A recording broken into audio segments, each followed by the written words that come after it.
Assalamualaikum warahmatullahi wabarakatuh.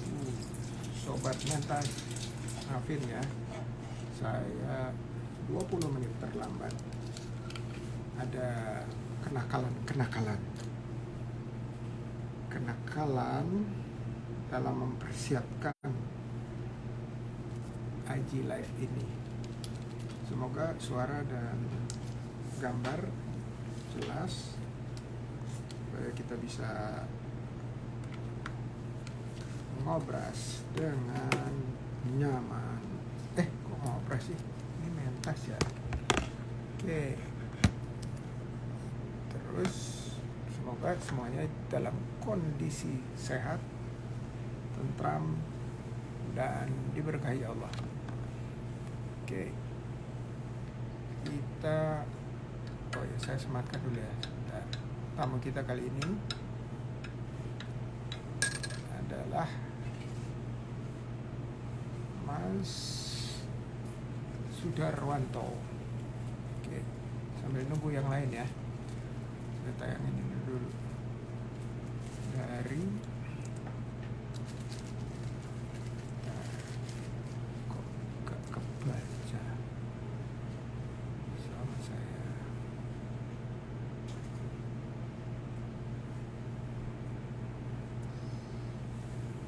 Oke.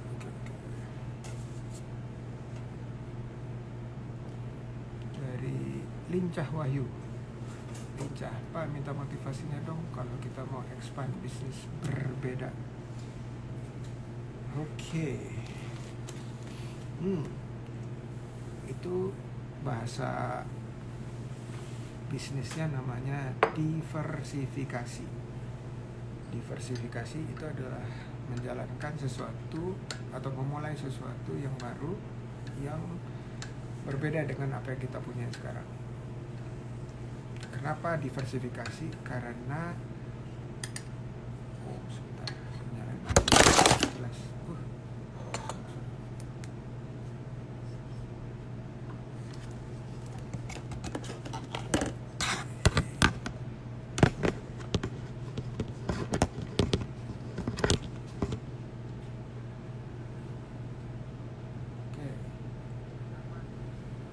Diversifikasi itu diperlukan bila kita ingin, pertama sekali itu karena kita pengen mengecilkan resiko usaha kita. Kalau kita punya satu usaha atau satu jenis usaha, itu resikonya bertumpu pada usaha tersebut. Misalnya contoh pariwisata, dan pada saat pandemi nggak ada wisatawan, usahanya resikonya menjadi terwujudkan. Risikonya karena hanya bertumpu pada pariwisata. Nah, tetapi kalau kita punya dua, katakanlah kuliner dan wisata, ya, kulinernya adalah diversifikasi kita dari pariwisata, usaha pariwisata, itu serta-merta resikonya menjadi lebih rendah. Kenapa? Karena bila terjadi sesuatu pada pariwisata, kulinernya tetap jalan dan menghasilkan pendapatan atau mendatangkan penghasilan, ya. Jadi diversifikasi usaha atau expand bisnis yang berbeda itu, niat kalau dalam bisnis ya, niat awalnya itu adalah selalu karena ingin mengecilkan resiko, bukan hal lainnya.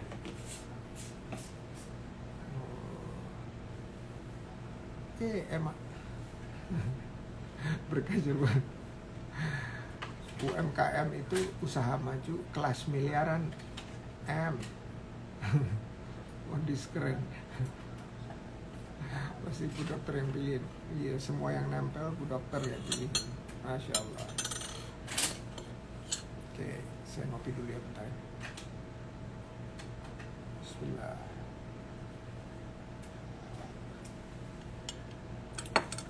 Waalaikumsalam Bu Mai. Malam sehat juga, sama-sama. Oke. itu menurut saya yang akan saya bahas kali ini. Diversifikasi atau memulai suatu usaha adalah untuk mengurangi resiko turunnya usaha atau berhentinya usaha karena satu dan lain hal, ya. Nah, jadi kita ada dua aliran income atau penghasilan, begitu ada bisnis yang berbeda. Semoga usahanya lincah dari Bogor maju dan terus gabung untuk dapetin pelatihan dan pendampingan usaha bersama OKOC. Nah, kita lihat nih, siapa sih yang hadir? Mas Sudarwanto. Oh, ini dia penampakannya. Oke, sepertinya udah ada. Libi, waalaikumsalam. Mas Sudarwanto, waalaikumsalam. Oke, saya undang ya.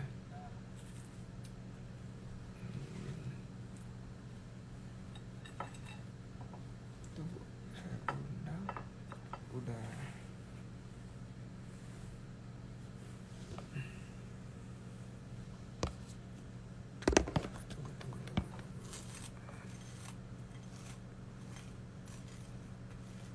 Sudarwanto-san. Kayak orang Jepang nih, Sudarwanto-san. Tulisannya.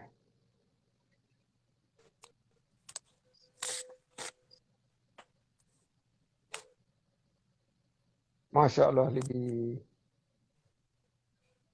Ini Mas Sudarwanto ya? Betul ya? Ya, Assalamualaikum. Waalaikumsalam warahmatullah. Mas, Oh, boleh munduran sedikit biar Indra. pas.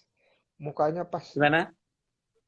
Boleh agak munduran sedikit supaya mulutnya kelihatan. Ini, nah, wih, keren. Nah, gitu dong. Soalnya kepotong. Di sininya Oh kepotong. gitu.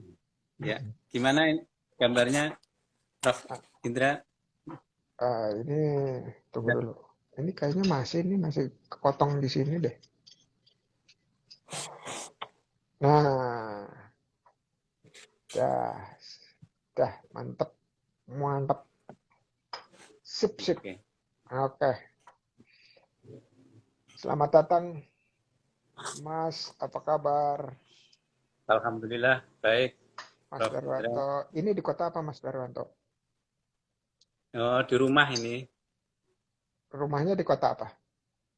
Rumah saya desa, pinggiran kota. Kebetulan alamat perkenalkan, nama saya Darwanto, alamat rumah Desa Sukorjo, RT 5 RW 3, Kecamatan Tunjungan, Kabupaten Blora, Provinsi Jawa Tengah.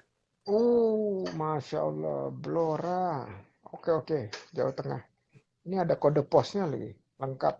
Biasanya orang Ya. tidak mencantumkan kode pos.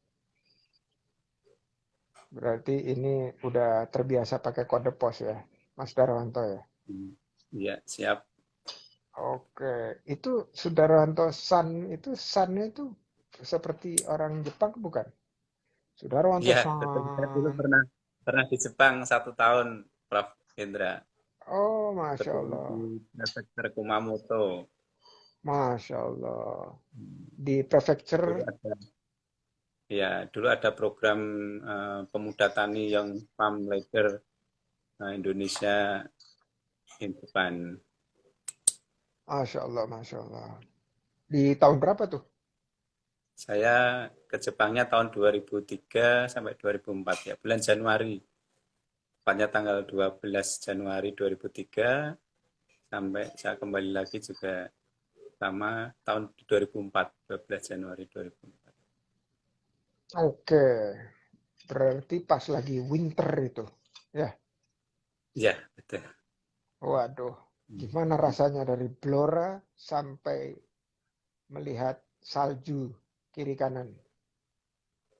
Ya, waktu datang ke Jepang, waktu itu naik Singapore Airlines dari Soekarno-Hatta, transit Bandara Changi, Singapura, terus turun di Fukuoka, itu tepatnya Pulau Kyushu, setelah itu perjalanan darat ke Kumamoto. Ya di awal kita nggak persiapan pakai jaket, tahu-tahu hanya pakai baju jas biasa itu karena habis pelepasan oleh waktu itu Menteri Bungaran Saragih 2003 itu waktu itu. Itu ya agak agak dingin pagi-pagi jam jam 6 karena berangkatnya waktu itu malam. Gitu dari Jakarta ya jam setengah 10 gitu. Oke, berarti menterinya nggak ngasih tahu bahwa di sana dingin gitu ya.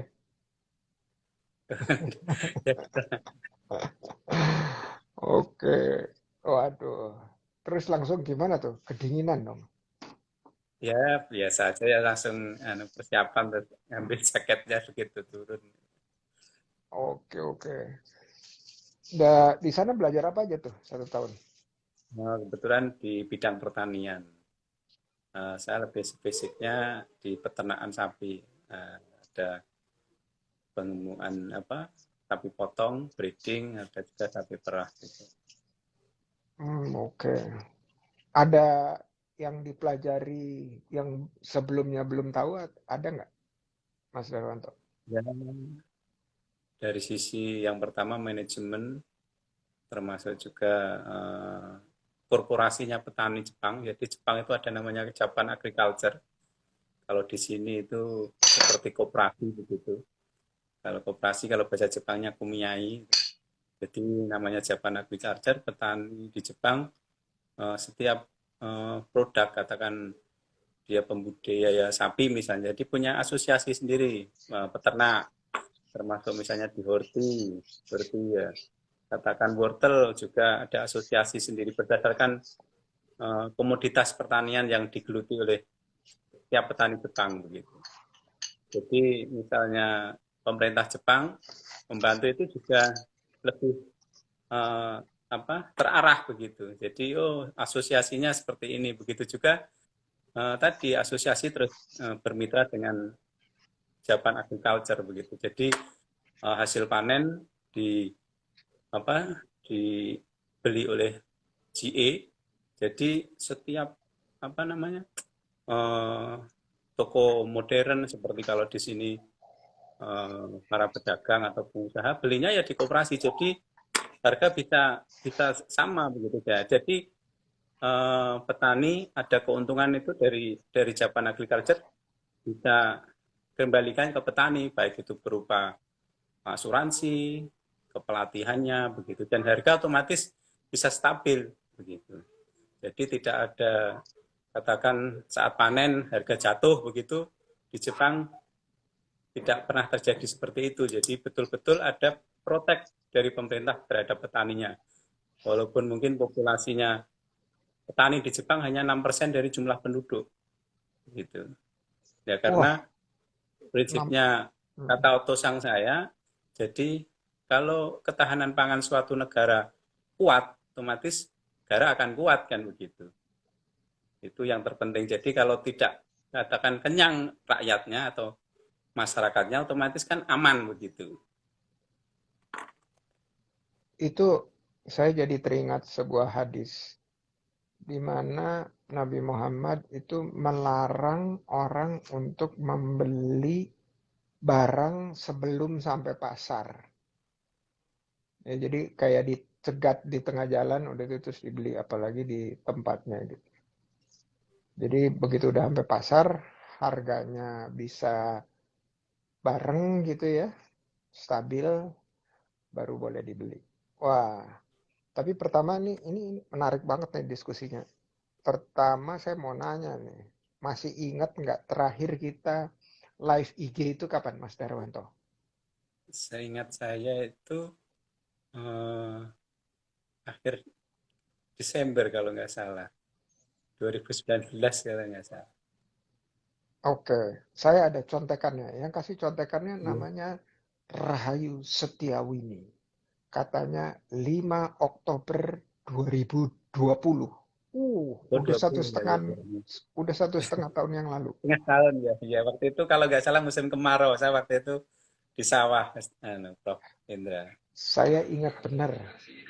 Jadi saya cerita Hmm. bahwa orang cari cari signal sampai di tengah sawah. Dan di tengah sawah itu clear banget signalnya. Keren. Iya, Oke. kebetulan waktu itu masih pakai data Prof. Prof. Indra. Nah, ini kan di rumah ada pasang WiFi begitu, jadi ya malam-malam nggak perlu ke sawah begitu. Kalau dulu ya, jadi Waktu itu, saya dulu waktu ya. waktu itu tuh udah ada WiFi belum ya? Udah pasang Belum, WiFi. masih pakai data ya, jadi ya pakai data, jadi cari sinyal kalau pakai data kan secara langsung ini kadang megap-megap cari yang betul-betul yang bagus kan begitu. Alhamdulillah waktu itu di sawah kan sore-sore. Iya, Masya Allah. Saya ingat betul tuh. IG live dari sawah. Keren. Hmm. Nah, waktu itu kita kan sempat ngobrol-ngobrol, terus promosi usahanya atau menceritakan usahanya dan seterusnya. Nah, saat ini kenapa saya undang lagi, tapi di acara yang berbeda atau saya sebutnya Mentas, itu adalah singkatan dari mentoring tuntas. Itu adalah bermaksud untuk melakukan diskusi, ngobrol terkait usaha, maka itu disebutnya mentoring tuntas karena waktu ngobrol santai acaranya itu karena berdua yang hadir atau bahkan lebih, itu waktunya singkat sekali. Nah, maka itu di mentas ini saya kasih syarat.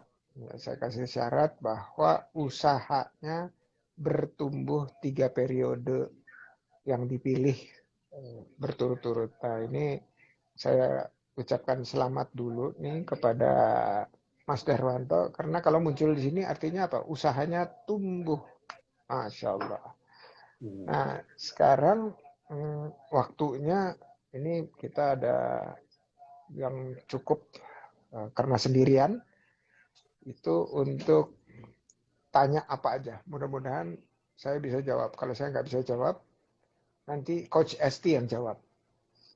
Oke, Boleh Oke, saya nanya Prof. Indra? Atau mungkin Prof. Indra, oh enggak, lebih banyak dari Mas Darwanto yang nanya ke saya. Saya komentar atau kalau saya ada ilmunya saya sampaikan, kalau nggak ada saya sampaikan sesuatu yang mungkin menurut saya bisa mendekati terhadap sebuah jawaban dari pertanyaannya Mas Darwanto. Ini karena menarik sekali. Dan waktu itu ingat nggak waktu 5 Oktober 2020 yang saya bertanya mengenai sesuatu yang menurut saya penting banget buat di Indonesia. Di Indonesia itu petani itu 1 dari 3 orang di Indonesia itu adalah petani. Ya, berarti atau keluarga petani, sepertiga lah. Gitu. Komposisinya besar sekali. Nah, saya barusan sadar kalau di Jepang cuma 6%. 6% itu berarti wah 1/15, 1/17 lah ya, 1/17. Tapi mampu menopang kehidupan para petaninya maupun juga mensuplai makanan untuk masyarakat Jepang lainnya. Nah, itu suatu suatu gambaran di mana potensi pertanian Indonesia itu bisa maju banget. Nah, itu yang saya ingat, itu yang saya sampaikan. Nah, sekarang tentunya dari 1,5 tahun lalu ada hal-hal yang udah diterapkan sehingga omsetnya atau usahanya bisa tumbuh. Nah, itu mungkin Mas Darwanto bisa cerita tuh apa aja yang dilakukan yang sampai usahanya tumbuh gitu buat teman-teman bisa nyimak juga. Silakan Mas Darwanto. ya baik, pengalaman beberapa tahun yang lalu, jadi saat 2019, 2020, 2021, kami merasakan dari sisi kebijakan pemerintah. Salah satu contoh itu masalah perberasan gabah. Kebetulan saya kan pembudidaya tanaman pangan, baik padi maupun jagung, dan juga saya pelihara ternak. Jadi pola integrated farming begitu. Jadi kami tanam padi, mungkin lahan saya dulu waktu itu hampir semua saya tanamin padi. Nanti setelah padi MT2 karena faktor air, jadi karena tak ada hujan saya tanam jagung. Jadi MT1 padi, jagung-jagung gitu atau palawija. Jadi dengan kondisi itu saat panen raya dengan biaya yang cukup tinggi juga, saat panen raya pemerintah mengeluarkan kebijakan impor. Jadi harga itu kan jatuh. Nah, dengan kondisi ini, apalagi dulu pemerintah sempat meluncurkan namanya Upsus Pajale, upaya Apa tuh? khusus program Pajale itu padi, jagung, dan kedelai. Jadi di Topang itu programnya Kementerian Pertanian. Jadi Upsus Pajale karena kita ingin menyukseskan, ternyata dari sisi itu kurang korelasi kepada para petani. Ya dengan belajar itu saya lahan akhirnya saya verifikasi yang kira-kira cocok ya saya tanami ada hortikultura, baik misalnya bawang merah atau tapi selain itu saya juga tanam padi, tapi padi hanya saya secukupnya. Jadi kira-kira untuk makan lebih dikit, ya itu kira-kira baru lebihnya kita jual. Tapi yang lain saya tanami tadi hortikultura. Jadi ada kacang tanah juga, plus kita tumpang sari dengan jagung. Jadi otomatis kacang tanah usianya lebih pendek. Jadi termasuk bawang merah juga kan 60 maksimal, kadang 65, 70 hari sudah panen. Kalau padi kan ya 100, hampir 4 bulan, 120 hari. Kalau varietasnya agak panjang atau hibrida begitu. Jadi dengan kondisi itu saya harus memulai inovasi, termasuk juga penggunaan pupuk. Pupuknya saya juga tidak harus kimia semua, saya karena punya ternak, jadi saya pergunakan kotoran hewan dari ternak saya. Jadi hanya beli pupuk katakan hanya untuk starter aja, jadi semi organik. Jadi saya prinsipnya bagaimana menekan HPP. Jadi dengan biaya produksi yang minim mendapatkan hasil yang optimal. Itu prinsip. Jadi dengan belajar pengalaman seperti itu, akhirnya kan kami sudah mulai menemukan ritme budidaya yang bagus, termasuk juga pasarannya. Jadi kan, oh ternyata dari diversifikasi usaha atau tumpang sari seperti itu ada penghasilan yang meningkat begitu, Prof. Indra. Oke, nah itu keren banget menurut saya. Menemukan ritme itu trial and error nggak? Alias coba salah, coba salah, akhirnya nemu gitu atau ada teorinya? Itu saya mengamati dari belajar pengalaman tahun-tahun sebelumnya begitu. Jadi dengan kondisi lahan, situasi pasar, saat misalnya panen raya kok seperti ini, dan masyarakat di saat saya tanam katakan bawang merah, ini pas bulan ini mahal, saya harus momentum itu kami berusaha kami lakukan begitu. Termasuk juga kacang tanah. Sekarang kacang tanah kan cukup mahal juga. Jadi dengan kondisi seperti itu, ya alhamdulillah akhirnya ketemu ritmenya, termasuk pembelinya langsung kan begitu. Jadi langsung user begitu, Prof. Indra. Jadi ini juga menjadi untuk tahun ini yang jadi keresahan bagi teman-teman petani, khususnya peternak itu. Kebetulan Blora itu kan populasi sapi terbesar di Jawa Tengah dan nomor 2 nasional. Saat ini terserang PMK. Nah, PMK ini penyakit mulut dan kuku. Ini kan diawali dari beberapa bulan yang lalu itu kan terjadi di Aceh Tamiang, terus menjalar di beberapa kabupaten kota di Jawa Timur, ada Gresik, Sidoarjo, Mojokerto, ada Lamongan. Akhirnya kan menyerang juga dekat yang perbatasan Blora, Tuban. Nah, akhirnya Jawa Tengah juga ada yang ketulanan Rembang, itu perbatasan Blora. Ada Boyolali, Wonogiri. Akhirnya dengan situasi itu kemarin Blora aman-aman saja. Tapi mulai hari Jumat kemarin, Jumat seminggu yang lalu, pasar hewan tutup. Karena terindikasi proses penyebaran PMK ini, penyakit mulut dan kuku, ini hampir sama kayak COVID, eh, Prof. Indra. Jadi penyakit Ngumpul-ngumpul. ini ya cuman nggak menular ke manusia, tapi sama hewan yang berkuku. Jadi selain sapi, bisa kerbau, Kambing. kambing, domba, begitu, babi juga, karena kan binatang yang berkuku belah, begitu. Kalau kuda malah tidak. Nah ini kan jika proses ini dibiarkan, jadi misalnya saya beli sapi di pasar hewan, yang mana sapi ini dari luar daerah yang terindikasi kena suspek PMK. Selama 14 hari tahu-tahu saat pulang ke rumah di kandang nyerang sapi kita sendiri yang di kandang. Akhirnya bisa kena semua. Lah ini kan fatal begitu. Kalau kalau pasarnya nggak ditutup kan ya repot juga kan begitu. Kemarin sudah berusaha di setiap titik masuk, ternyata jebol juga, Blora, akhirnya ditutup begitu.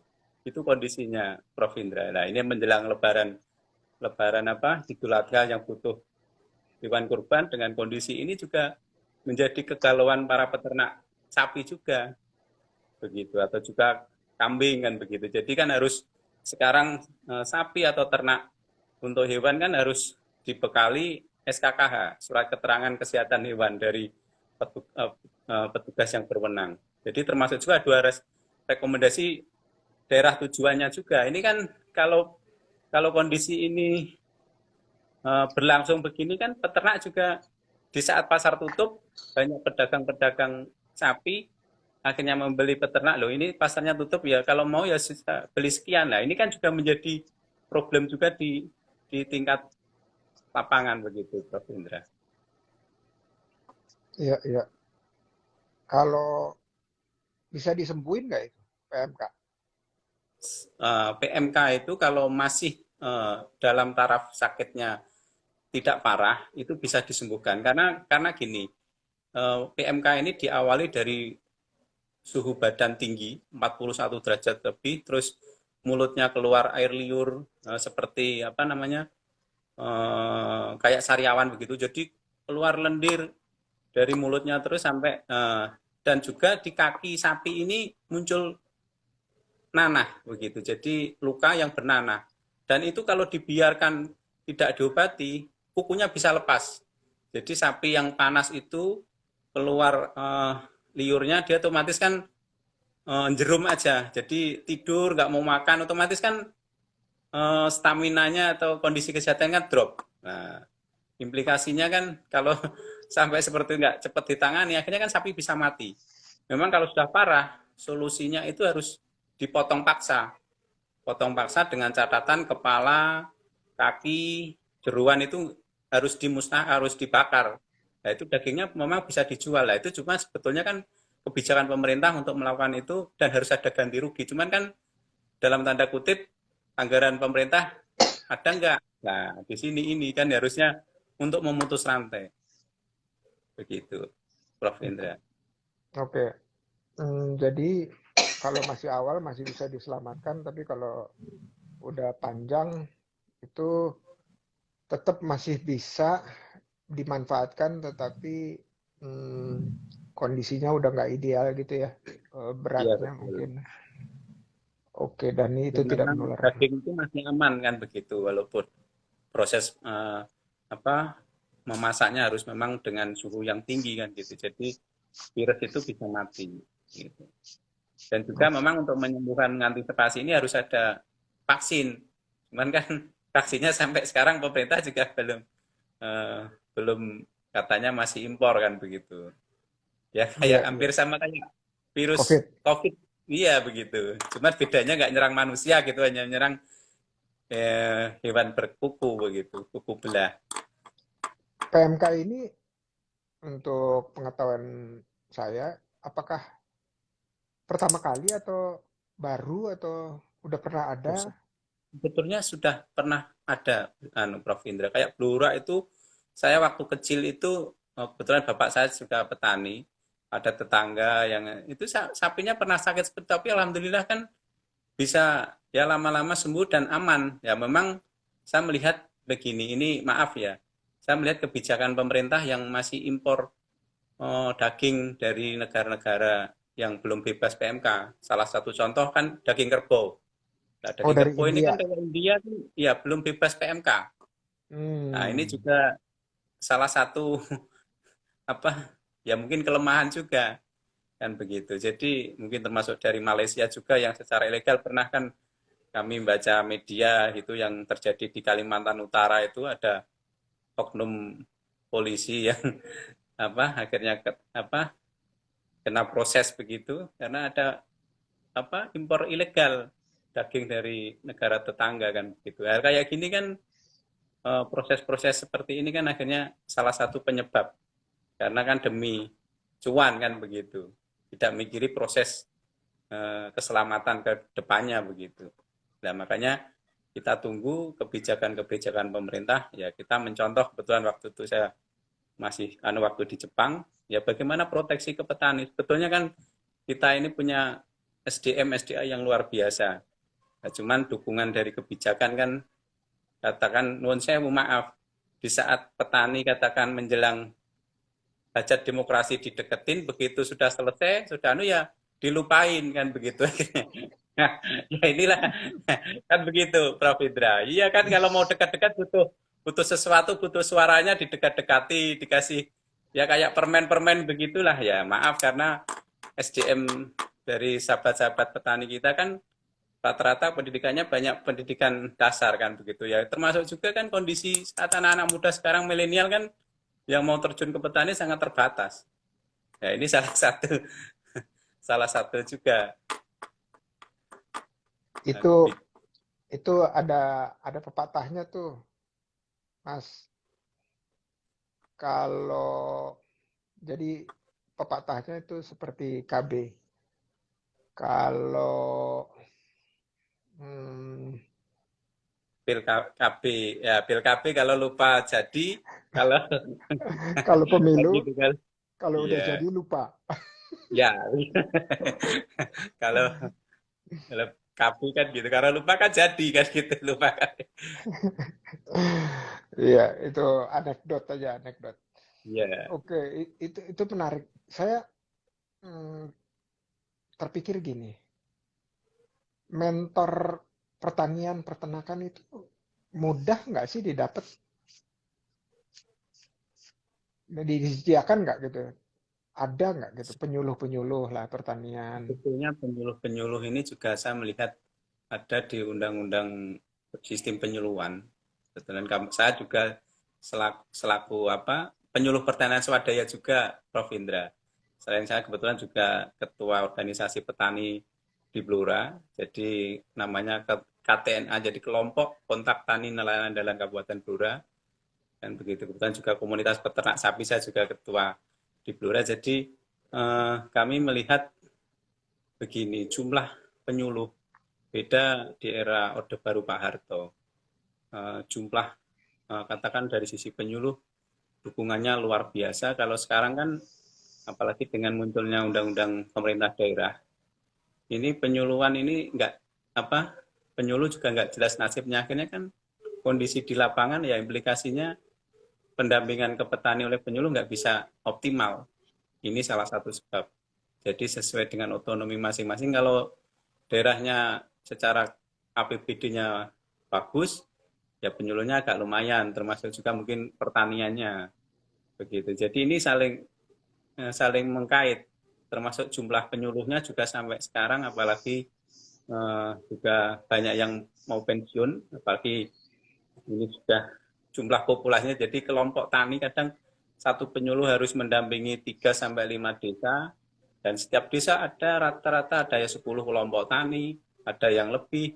Jadi apalagi eh, jumlah penyuluh yang terbatas dengan mendampingi dampingan kelompok tani yang cukup banyak kan otomatis nggak bisa maksimal.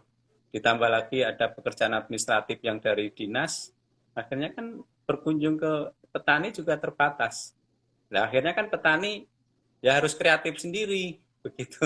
Jadi kadang petani dengan penyuluhnya malah dari sisi itu lebih pengalaman petaninya karena kan maaf ya kebanyakan tadi teori kan begitu. Jadi jarang ke lapangan. Nah, ini makanya lah muncul adanya para petani-petani yang andalan itu direkrut oleh dinas ya, oleh pemerintah jadi penyuluh pertanian. Jadi tidak ada honornya, itu paling hanya support, misalnya ada mau demlot, ya itu pun tidak seberapa. Yang penting kan kita bantulah bersama sobat-sobat tani di sekitar kita begitu, Prof. Indra.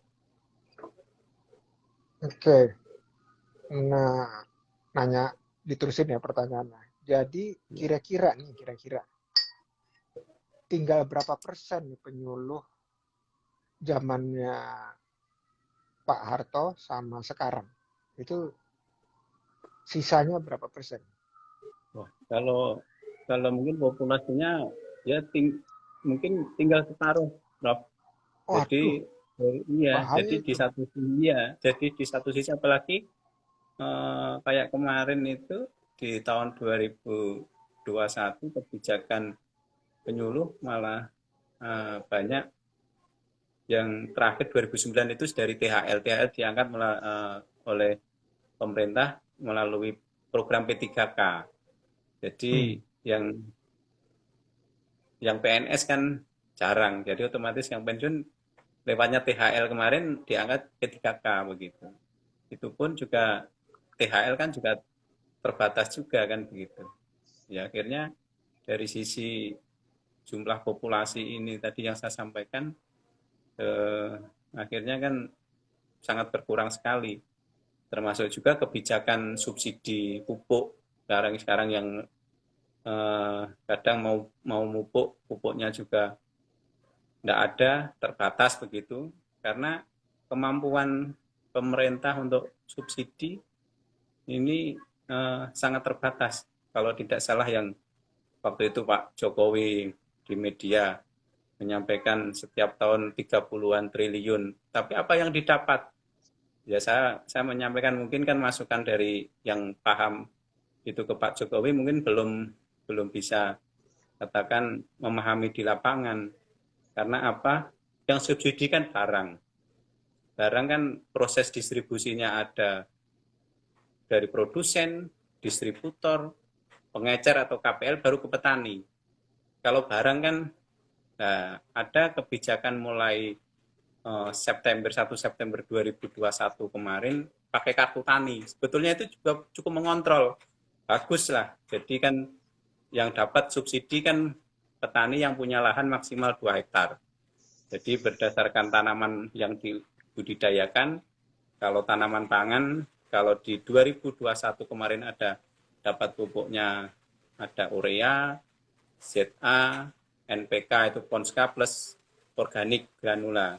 Di tahun 2022 ini hanya jenis pupuk yang untuk tanaman pangan itu hanya urea dan NPK dan organik granula.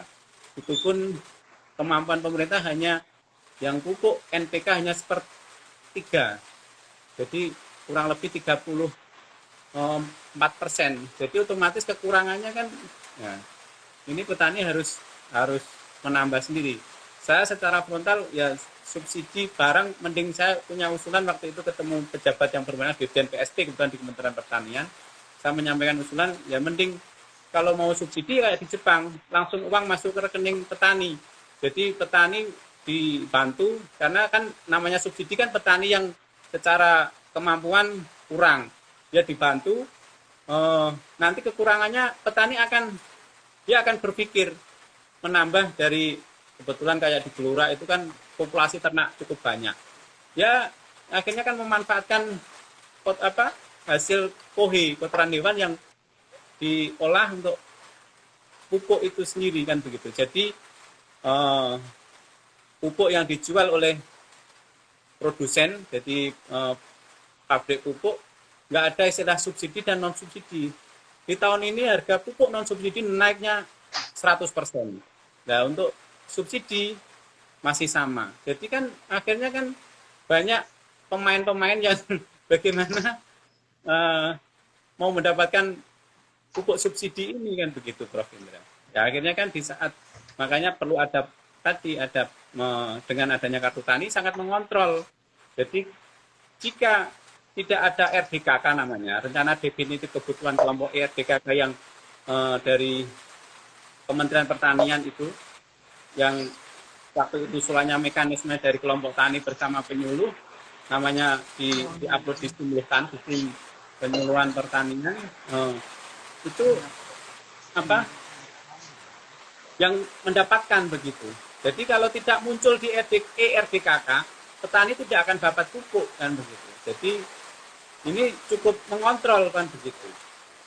Jadi itu lebih baik. Cuman kadang ada pihak-pihak yang kepengen ini nah, bebas lagi karena ada beberapa daerah di Jawa Tengah itu pakai seperti itu. Kadang di daerah lain Jawa Timur itu proses itu nggak jalan. Akhirnya banyak pupuk-pupuk subsidi yang jalan-jalan ke wilayah lain gitu-gitu. Maaf Prof Indra, ini hujan di sini tempat saya.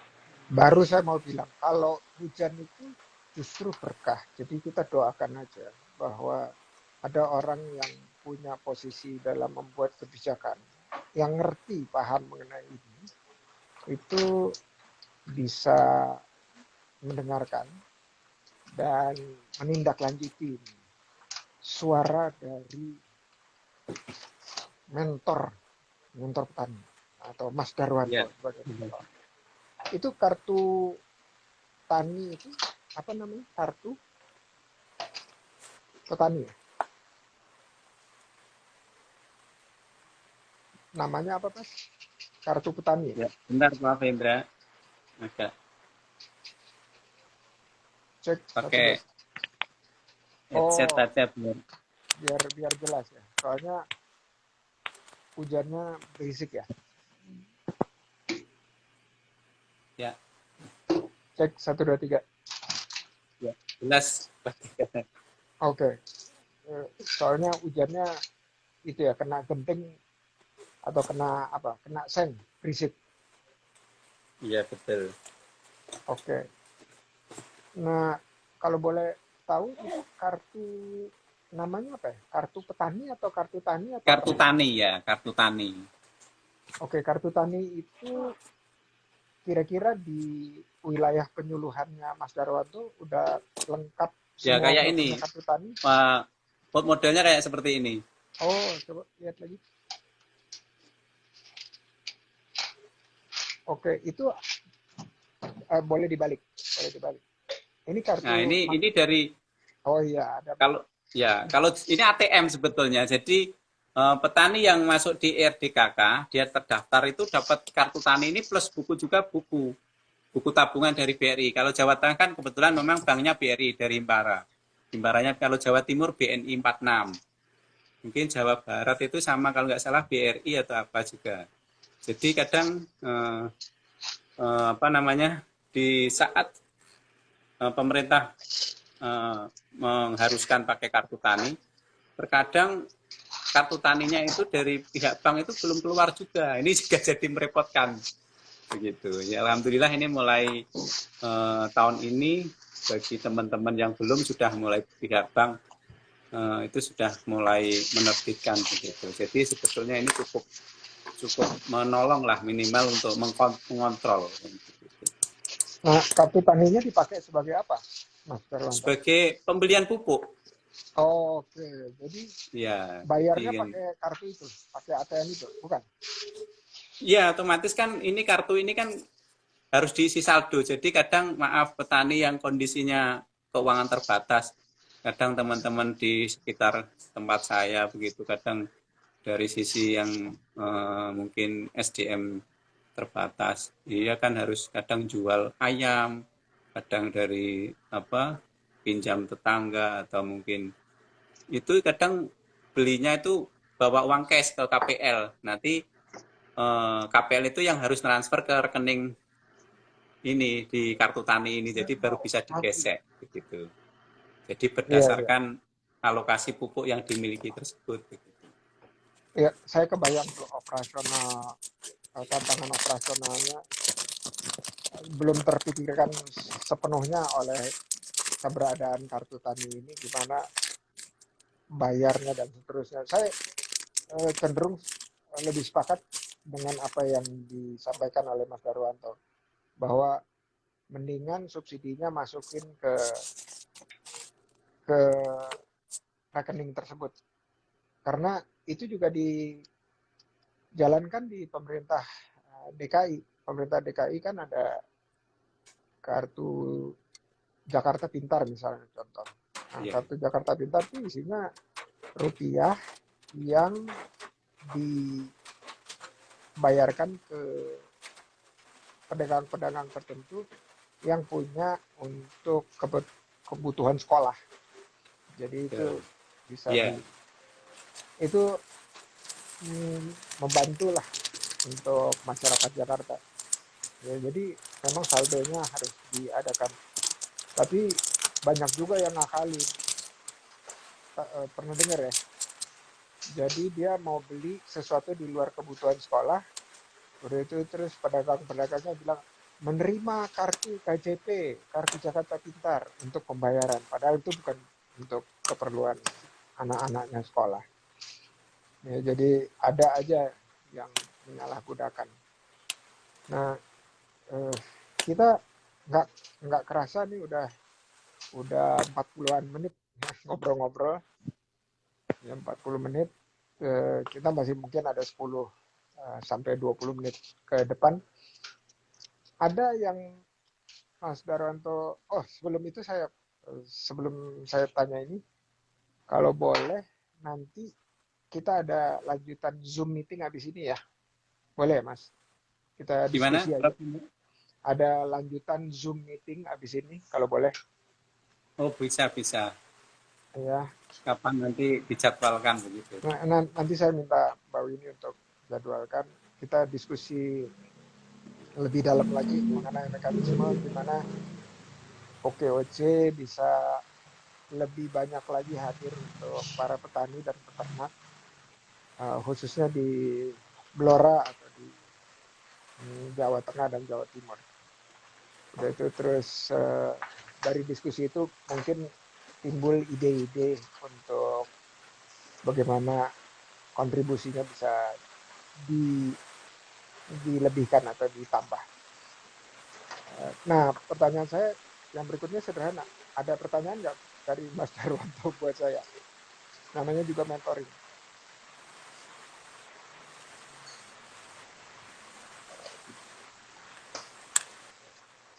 Suara saya kedengeran, Mas. Nggak kurang jelas sih, karena Oh, hujan di sini. iya. Ada pertanyaan buat saya? Ya, gimana, Prof? Ada pertanyaan buat saya, Mas Darwanto? Ya, ini memang eh, terkait dengan saya melihat terkait proses pembiayaan. Jadi salah satu contoh pemerintah kan kebijakan KUR, jadi KUR ke petani, kredit usaha rakyat. Kebetulan saya juga ngalami sendiri mau proses eh, katakan menambah modal. Jadi pola sistemnya itu kebetulan kami sempat mendatangi ada Bank Himbara itu BRI dan Mandiri begitu. Untuk pertanian itu kebetulan saya juga menyampaikan rencana untuk tambah modal di bidang pertanian, katakan untuk ternak begitu. Saya breeding, jadi untuk pembibitan sapi. Dari pihak bank itu pola pembayarannya masih bulanan, jadi pokok plus bunga. Dan bunganya untuk KUR kan saat ini 6%. Kan begitu, KUR. Nah, dari sisi kami menghitung, menganalisa, kalau sistem bulanan kan petani itu cukup berat. Ya minimal musiman lah, kan gitu. Jadi oke, katakan panen 4 bulan, atau katakan kalau misalnya breeding, pembibitan sapi itu kan sapi beranak 9 bulan 10 hari. Jadi oke, ada tenggang waktu 1 tahun. Jadi misalnya perlu ngangsur, jadi atau sistem semesteran 6 bulan atau tahunan begitu. Jadi ada waktu agak longgar. Tapi kalau harus bayar bulanan seperti pegawai yang rutin harus penghasilan kan mungkin berat juga disamakan seperti itu. Nah, makanya beda dengan kayak di Jepang. Jepang malah tanpa bunga buat petani, bayarnya itu malah baru tahun ke-8. Ini jadi Wah, petaninya betul-betul. cakep Iya, banget. jadi makanya saya mikirnya kalau masih ada bunga, saya mikirnya riba itu tadi. Saya sempat waktu itu ada kebetulan dengan kebetulan alumni Jepang kan ada undangan Kementerian Pertanian yang diundang kan dari teman-teman Jawa Tengah DIY, kebetulan acara di DIY. Ada ngundang dari BI, ada Bank Himbara itu BRI, ada PTPN, Pertamina juga, dan yang program PKBL, Kemitraan Bina Lingkungan. Itu kan eh, hanya bunganya malah 3%, tapi bukan bunga istilahnya, administrasi bilangnya kan begitulah. Ya, Saya waktu itu mencoba mengajukan di Pertamina. Sebetulnya sudah survei, sudah disetujui. Kebetulan saya ngajak karena harus tanda tangan di Semarang sama istri. Kebetulan saya waktu itu mau dikasih 70 juta karena polanya harus rutin bulanan. Saya rencana untuk penambahan modal di ternak sapi. Akhirnya saya batalkan. Memang ada jaminannya. Kalau jaminan mungkin no problem. Yang kalau pola bayarnya bulanan ini yang cukup. Kebetulan istri saya ajak, wah nggak usah Pak, daripada mikir utang, apalagi ada walaupun ada bunganya, ya kecuali tadi ada mungkin pola kerjasama, kita tidak terbebani dengan bunga, itu mungkin masih dari sisi prasarana katakan sumber daya alam, tempat ada, mungkin nanti yang dibutuhkan kan bangun kandang, plus katakan butuh modal untuk beli ternaknya. Ya kita bisa pola-pola kerjasama kan begitu. Jadi kayak ini kebetulan kan kayak kemarin sempat dari BUMD Jakarta Dharma Jaya itu mau coba MOU dengan Blora. Cuman polanya waktu itu saya mengajukan kalau bisa kemitraan. Jadi sapi juga disiapin, oke nanti bagi hasil begitu. Itu lebih lebih masuk akal kan begitu. Daripada kita harus pinjam bank nanti apa sapinya bakalannya konsennya dari Dharma Jaya itu juga cukup memberatkan. Ya mending disiapin kita yang melihara, pola bagasinya monggo disepakati bisa 60-40 atau 70-30 kan begitu. Jadi sama-sama saling menguntungkan kan begitu. Itu jadi tidak saling memberatkan. Mungkin itu Prof. Jadi kan kita melihat pola-pola kita proteksi ke saudara-saudara kita petani itu di sejak reformasi ini agak-agak berat.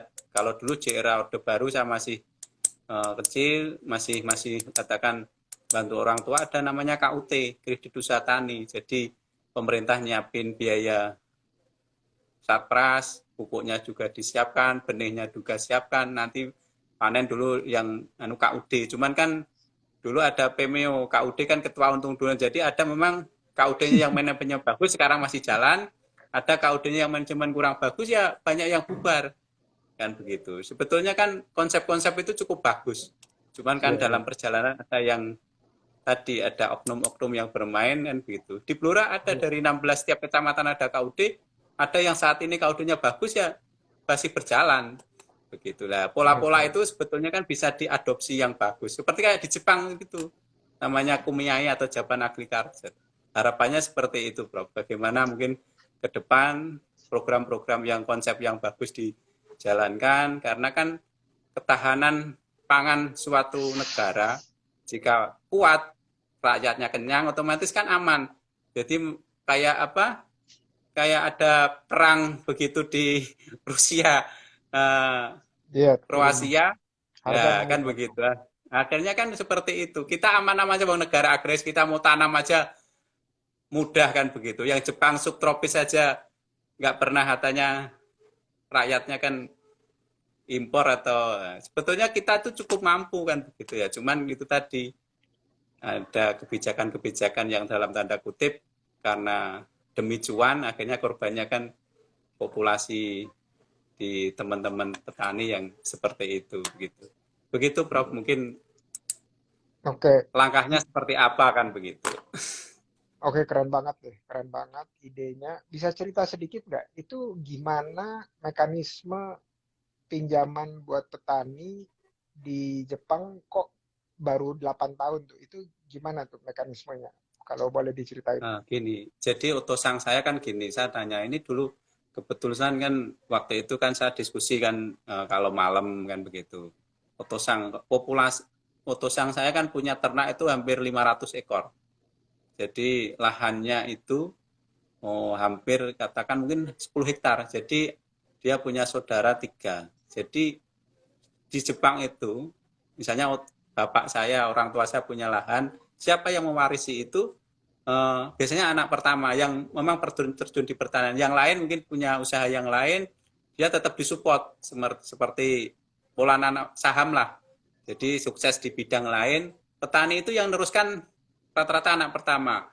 Terus akhirnya misalnya memungkinkan, nah ini petani, jadi otosang saya petani, istrinya juga petani, kebetulan dia juga punya lahan. Akhirnya jadi nggak dipecah-pecah. Kalau di Indonesia kan misalnya kita punya anak 5, punya lahan 5 hektar dipecah 1 hektar, 1 hektar. Nanti habis. Kan begitu. Jadi akhirnya kan ada petani kurem, petani kecil, petani menengah kan gitu. Akhirnya kan habis. Nah di Iya. Jepang kan enggak. Ya itu polanya, makanya populasi agak sedikit, tapi kan luasannya kan jadi misalnya menata proses kegiatan mekanisasi pertanian itu cukup cukup mudah begitu. Jadi sapi 500 itu hanya cukup dikerjakan 2 orang waktu itu, dan Otosang sama saya itu jalan. Jadi support pakan, bahan pakannya juga dari GE, nanti panen apa saat jual juga di GE kan begitu. Jadi pola-pola kemitraan. Ya kayak di sini itu ada misalnya pola ayam potong, ayam pedaging itu kan rata-rata kemitraan. Jadi tidak tidak apa misalnya ter harga yang tinggi, justru kalau saat harga tinggi petaninya dapat bonus, kecuali yang mandiri kadang kan. Nah seperti itu Prof. Jadi pola-polanya tadi peminjamannya tanpa bunga, jadi supportnya ke petani luar biasa. Jadi begitu usaha sudah jalan baru mulai ngangsur. Nah kita kan proses apa pinjaman kan baru mau jalan aja sudah dipotong untuk apa angsuran. Akhirnya kan modal berkurang, Prof. Kan begitu. Nah, ini kan pola-pola seperti ini bagaimana ada khusus yang mungkin perbankan yang menangani pertanian begitu. Jadi tidak disamakan dengan bank-bank yang konvensional begitu. Jadi harapannya Hmm. betul-betul disupport karena kan negara jika apa pertahanan pangannya kuat otomatis kan aman-aman aja, tidak tergoda ter apa terpengaruh oleh faktor-faktor yang terjadi di luar negeri kan begitu. Iya, iya. Dan jadi kalau misalnya contoh ya, tadi ternak itu mulai ngangsurnya setelah berapa lama tuh? Ya tahun ke-8 tadi, jadi mulai mulai bayar polanya eh, tinggal misalnya setelah itu 3 tahun selesai, jadi polanya kan semesteran dibagi tinggal jumlah pinjamannya berapa kan begitu. Misalnya 6 miliar selama 3 tahun, jadi kan setiap 6 bulan satu ya. Pola-polanya hampir seperti itu, Bro. Tapi setelah 8 tahun ya. Ya, jadi kan tanpa saya sempat loh, saya bisa ngajukan nggak? Kamu harus jadi orang Jepang. Saya sempat nanya di, dibilang begitu. Oke. Nah, kalau permasalahan khususnya di Blora yang dilihat oleh Mas Darwanto, kalau peternak sama petani itu mirip-mirip atau spesifik? Sama, Beda-beda kebetulan solusinya. jadi gini, kan di Blora kan kebanyakan kan petani dia punya sapi, jadi kan petani peternak.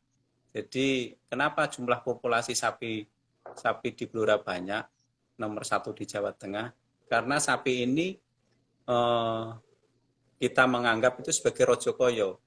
Jadi ibarat uang itu udah disaku, tinggal dijual di pasar atau dibantik, mesti langsung dapat uang gitu. Hmm. Itu makanya dinamakan rojokoyo itu kalau di Blora. Jadi di saat kita butuh uang banyak itu paling cepat punya sapi kan begitu. Apalagi kalau terjadi PMK ini agak agak jadi bingung juga karena jika pasar ditutup mempengaruhi harga juga begitu, Prof. Iya, iya. Rojokoyo berarti bahasa Indonesianya rajanya yang kaya gitu ya kira-kira ya. Iya betul. Itu sapi kalau di Blora. Oh, dan itu lebih lebih lebih rojokoyo dari megang emas gitu ya. Ya, kan gitu kan. Jadi, Masya Allah, Masya Allah. Ini keren banget nih. Ini kayaknya ini udah sejam nih. Udah 1 jam 60 menit persis. Jadi gitu. mm, nggak kerasa. Ini Enggak. saya eh, sesi kali ini saya lebih banyak belajar daripada daripada Mas Darwanto. Tapi saya sepakat Enggak apa-apa, bahwa kita sharing aja, Bro. di OKOC ini memang permodalan itu diletakkan di tahap terakhir karena pemikirannya sederhana bahwa permodalan hanya diberikan untuk kalau kita mau scale up atau naik kelas atau nambah gitu ya. Karena perlu waktu untuk membangun pondasi keilmuan dan skill yang kuat, ya, sistemnya yang kuat, baru kemudian dibebani oleh pinjaman. Nah, ini dasar pemikirannya. Kira-kira pemikirannya bisa ini nggak, sejalan nggak dengan petani dan Ya, peternak? memang itu bagus juga. Seperti contoh kemarin kayak maaf yang Gubernur DKI Pak Anies yang kerjasama dengan petani padi di daerah Cilacap, Ngawi. Di Jakarta kan nggak bisa tanam padi. Jadi kemitraan dengan harga yang penting ada keuntungan. Jadi petani kan di atas biaya operasional terus dihitung masih untung kan begitu.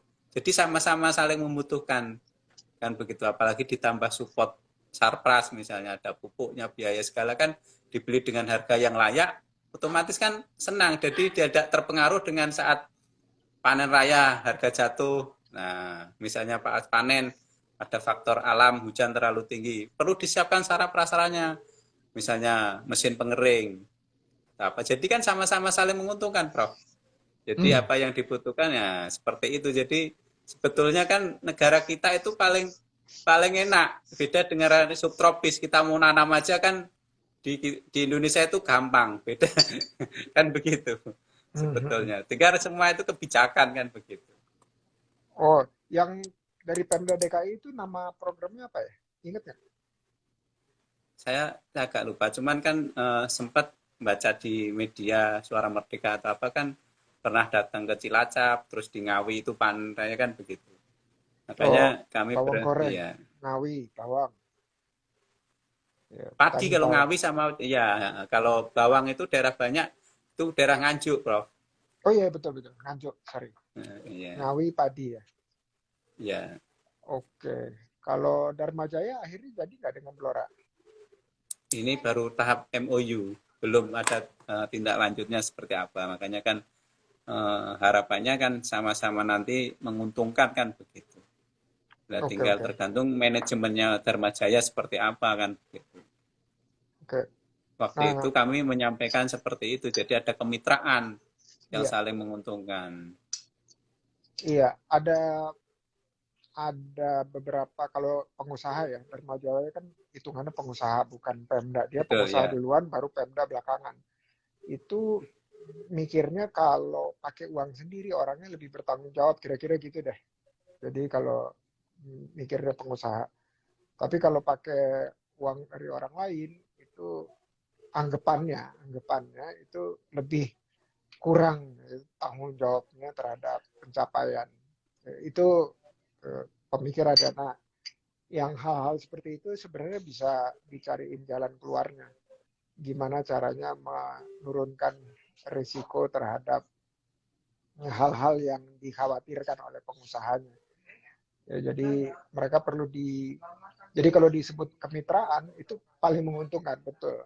Tetapi mereka harus dibantu untuk juga yakin yakin bahwa kualitasnya terus ongkosnya terus lama waktunya terus pelayanannya hmm, bukannya lebih turun kalau kemitraan tapi malah lebih naik.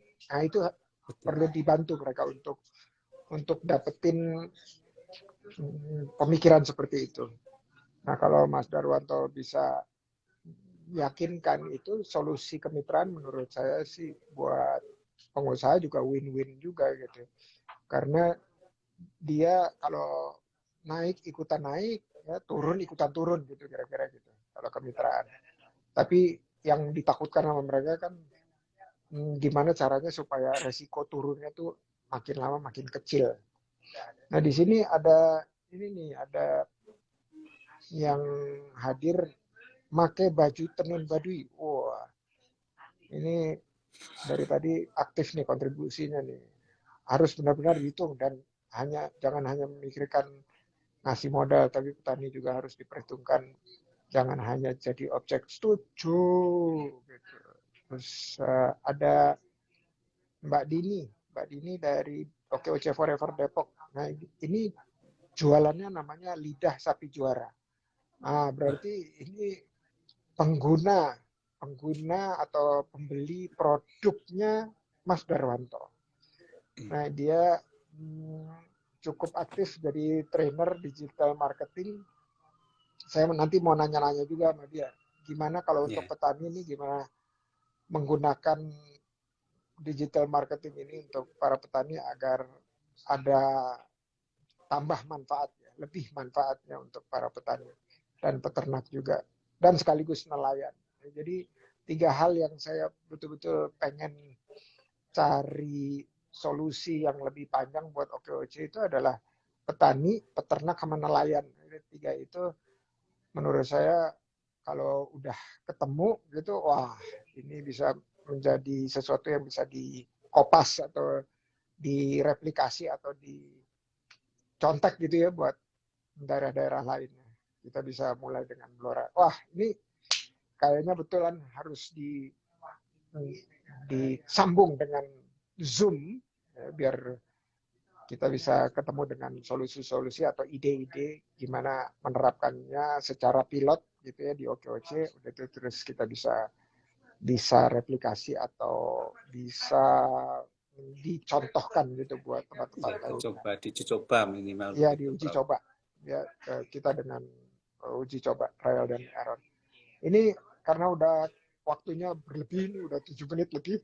Saya Gitu. mohon maaf karena udah malam kan di sana. Kalau saya di sini kebetulan saya lagi di Amerika di New York, jadinya masih jam 10 pagi di sini. Jadi gitu. saya sih senang-senang aja.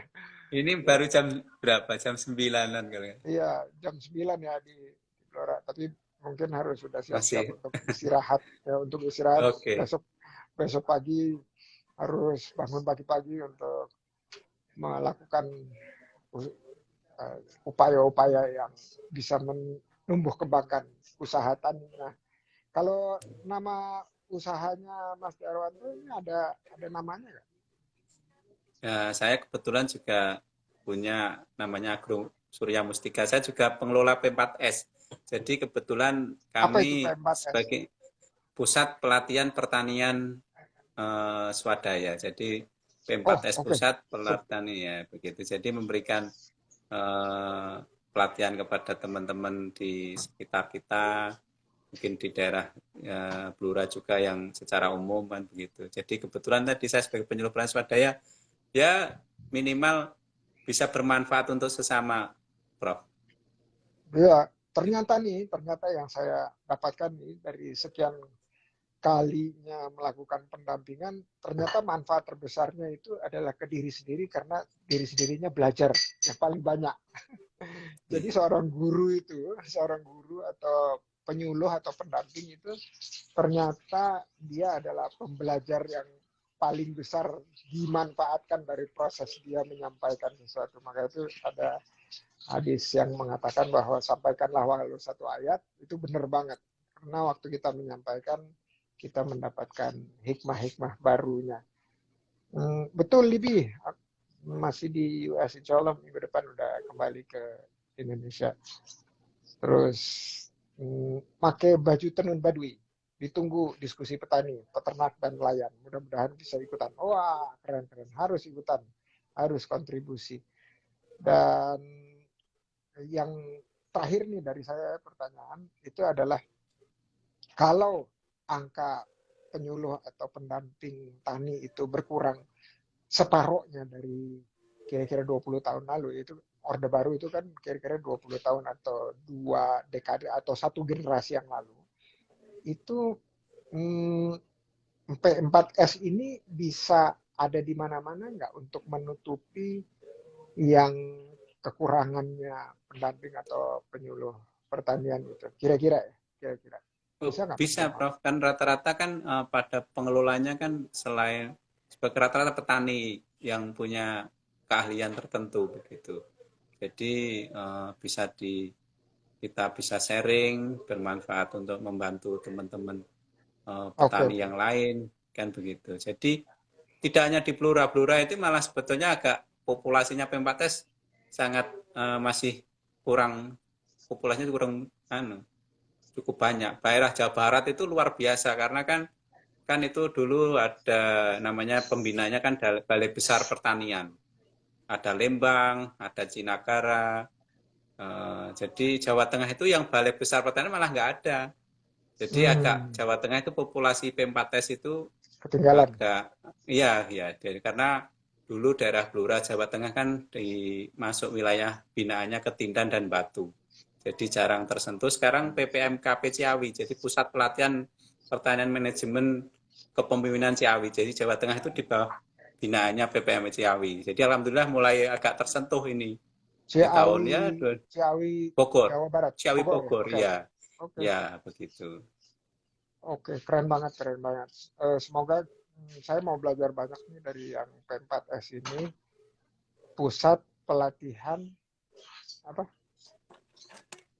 Pertanian Pedesaan Pertanian, Swadaya, Pedesaan perdesaan, Pedesaan Swadaya, swadaya. Pusat pelatihan pertanian, perdesaan, Pertanian oh dan pertanian, Swadaya, Pertanian perdes. Swadaya. Oh, oke, keren, keren. Oke, kita terusin diskusinya. Wah, jadi saya Kalau belajar Prof, nah banyak. Prof Indra, kalau memang Prof Indra ada longgar, besok itu insya Allah tanggal 25 sampai 27 itu kan ada Prapenas. Jadi Prapenas itu Pekan Nasional Petani seluruh Indonesia. Jadi rencananya di Maros. Itu karena Maros rencananya itu kan di Sulawesi Sulawesi Selatan. Selatan ya. Tapi yang Oke, untuk penasnya nanti tahun 2023 di Kota Padang. Itu malah oke. seluruh Indonesia. Jadi pesertanya luar biasa. Misalnya ketemu Prof Indra, ada di situ forum profesi, ada P4S, itu ketemu seluruh Indonesia. Ada Ika Maja yang alumni Jepang yang magang di Jepang. Ada Perhiptani, Perhimpunan Penyuluh Pertanian Indonesia. Ada juga penyuluh pertanian swadaya dan begitu. Ada sekarang Waduh, yang pengen banget, pengen kebijak, banget. ya, ada sekarang kan Kementerian Pertanian di 2021 ini ada muncul programnya DPM DPA, Duta Petani Milenial dan Petani Andal. Ini Uh, harapannya memicu teman-teman yang milenial ini mudah-mudah. senang ke petani. Ya begitu karena kan kecenderungan Iya, udah anak-anak mau, muda ke petani ya. udah alih profesi sekarang. Oke, kalau boleh nanti informasi acaranya disampaikan ke Mbak Winnie, Mas Ya Darwanto, supaya nanti supaya saya bisa minimal hmm, ada dari OKOC yang bisa pergi ke sana atau ikutan. Mudah-mudahan ada virtualnya juga, jadi bisa ngikutin dari jauh juga. siap. Waduh, ini kata Coach Esi keren Pak Dedar. Oke, luar Oke. biasa. Makasih Coach Esi. Ini menurut saya ini Pak Dedar ini hidden gem untuk pertanian dan salah satu yang saya bisa sebut guru pertanian saya berarti. Jadi saya mau Nah, belajar. biasa aja. Nah, Gak apa-apa, namanya juga saling sharing ya, saling sharing. ya, iya, iya. Kebetulan ilmunya udah lebih banyak, lebih duluan di pertanian dan peternakan. Jadi saya bisa gimana caranya ikut mikirin solusi buat peternak, petani, dan nelayan. Sekali lagi, makasih waktunya Siap. Iya. Mas Darmawan dan Mas kita diskusi, Darwanto. Mas Hmm. Darmato, dan kita diskusi Iya. lebih lanjut di Zoom ya. Oke, terima kasih. Waalaikumsalam. Sampai ketemu kembali.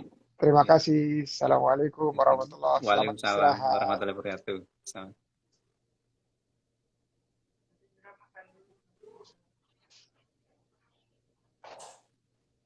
Oke, Sudah, teman-teman. Prof, ditutup. Udah. Ya. Sorry.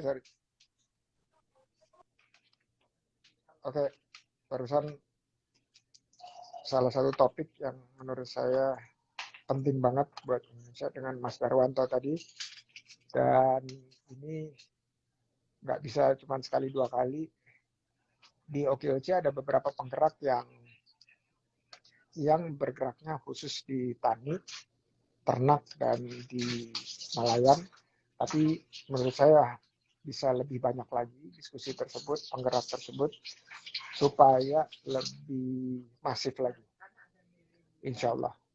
Terima kasih teman-teman yang masih stay tune, pakai baju tenun Baduy. Wah, keren banget. Coach ST, kita ngobrol-ngobrol lagi di lain kesempatan. Thank you. Assalamualaikum warahmatullahi wabarakatuh.